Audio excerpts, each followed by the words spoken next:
Allô tout le monde, Philippe Côté, entraîneur chez Gym Factor 23 à Lévis. Cette semaine, j'avais envie de parler de respiration lorsque tu fais de l'exercice. Comment respirer et surtout la différence de respiration qu'il peut y avoir, par exemple, si tu fais de l'entraînement régulier avec des petits exercices versus des entraînements que tu vas lever plus lourd avec surtout des squats, deadlifts. Faire attention à la façon qu'on respire, c'est pas tout à fait la même chose. Donc, en général, si par exemple je fais un exercice comme disons un bicep curl, je vais prendre un dumbbell puis que je vais faire un curl comme ça ici.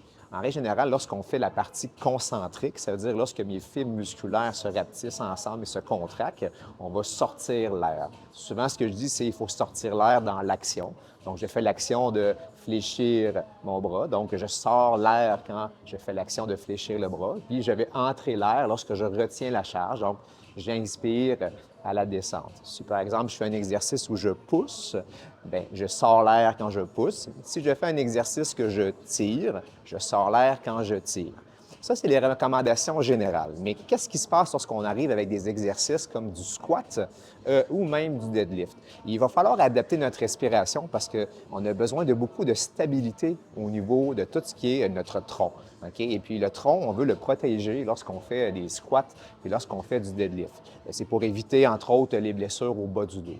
Donc, qu'est-ce qu'on doit savoir sur la respiration au squat et au deadlift? C'est que si on a des petites charges, peut-être qu'on peut y aller avec une respiration un petit peu comme j'ai montré au début, mais lorsque ça commence à être pesant, il va falloir vraiment créer ce qu'on appelle une pression intra-abdominale. Donc, on va venir respirer par le diaphragme et on va essayer de, en anglais, on dit brace, c'est comme un peu dire, on va venir serrer, un peu comme si quelqu'un allait nous donner un coup de poing dans le ventre. OK? Donc, on va venir vraiment contracter et on va essayer de conserver le plus possible de tension et on va bloquer l'air pendant toute la durée de l'exercice. Donc, par exemple, si je m'installe ici sur un squat, ce que je vais devoir faire en premier, c'est, bon, je vais m'installer, puis lorsque je vais sortir la barre, rendue ici, c'est à ce point-là aussi que je vais prendre une grande respiration de diaphragme.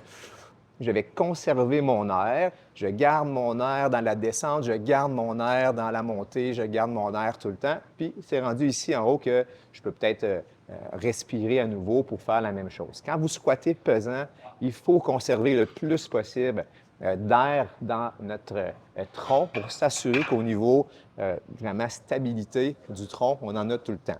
Si, par exemple, c'est très, très lourd et je sors l'air pendant que je monte, qu'est-ce qui se passe? Je descends en bas, j'ai de l'air, et là, je sors mon air pendant que je monte. Là, j'ai plus aucune stabilité ici. J'ai plus rien qui me supporte. OK? Donc là, c'est là qu'on va voir des dos qui campent comme ça, puis que là, ça va nous tirer dans le bas du dos.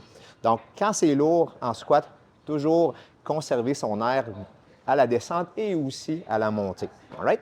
Et si on fait un exercice, par exemple, comme le deadlift, donc le deadlift, un exercice avec barre, je vais me placer un petit peu plus de côté à vous pour que vous puissiez voir, un peu dans le même concept. OK? Donc, lorsque je fais un deadlift, il va falloir que je conserve mon air aussi pour la montée. Donc, lorsque je vais être en position deadlift, je m'installe, je vais prendre une grande respiration, je vais engager, lorsqu'on fait un deadlift, l'important, c'est aussi d'engager au niveau de tous les dorsaux. Là. Donc, je vais m'engager, regarder vers l'avant, je conserve mon air jusqu'en haut. OK? Puis là, si j'en fais plusieurs de suite, OK? Mettons que je vais faire une série de 10 deadlifts.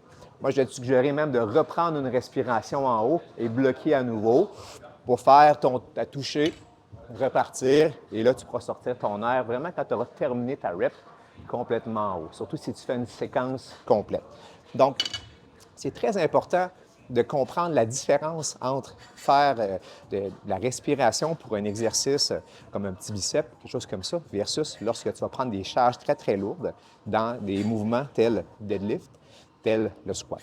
Donc, je te souhaite de mettre ça en application. Tu vas ressentir beaucoup plus de confort, beaucoup moins de raideur probablement aussi au niveau du lombaire et c'est beaucoup plus sécuritaire comme entraînement. Donc, je vous laisse là-dessus, gang. Je vous souhaite une bonne fin de semaine. Bye bye!